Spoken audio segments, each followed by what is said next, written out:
শেখ হাসিনা ওবায়দুল কাদেরের প্রভু ভারতের বিরুদ্ধে গর্জে উঠেছে।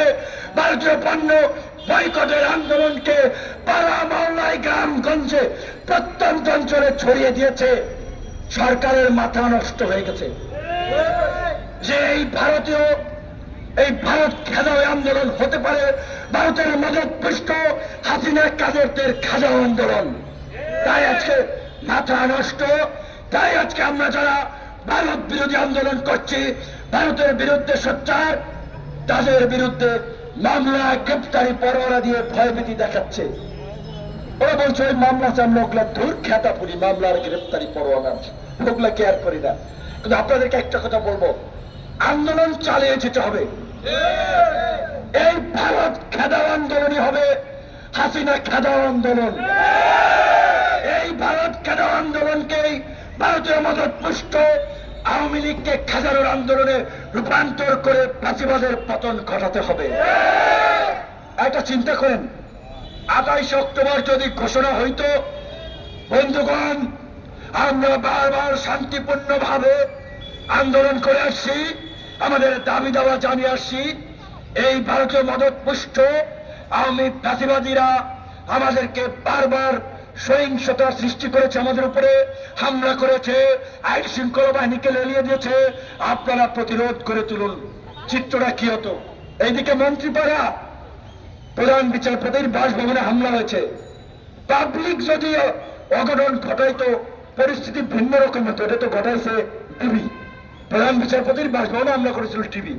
কিন্তু পাবলিক যদি এইখান থেকে মন্ত্রীপাড়ার মসজিদের বউ বাচ্চাদেরকে টাইনা হেসাইয়া রাস্তায় নামাইতো, সারা বাংলাদেশের চিত্র কি হতো? তো কাজে এই যে কৌশলের অভাব, নেতৃত্বের অভাব, যোগ্য নেতৃত্বের অভাব আন্দোলনের। কাজী আন্দোলনে বসে নেতৃত্ব নিন, নেতৃত্ব দিন। কোন দলের আশায় বসে থাকবেন না, কোন জোটের আশায় বসে থাকবেন না। ধারাবাহিকভাবে আন্দোলন সংগ্রাম আমাদের চালিয়ে যেতে হবে। এইখান থেকেই গণ অভ্যুত্থান হবে।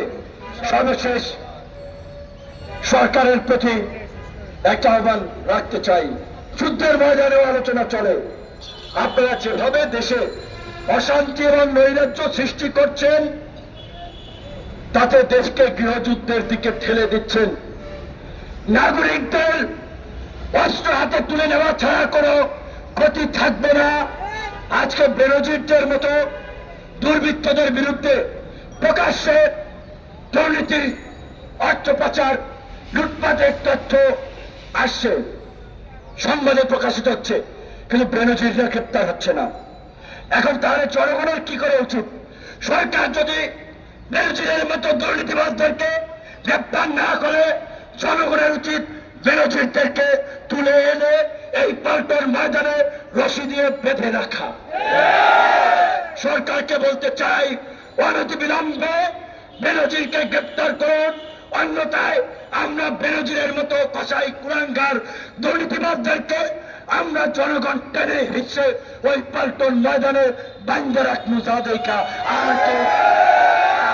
আর কেউ দুর্নীতি লুটপাট করার সাহস না দেখায়। ভালো থাকবেন। আসসালামু আলাইকুম।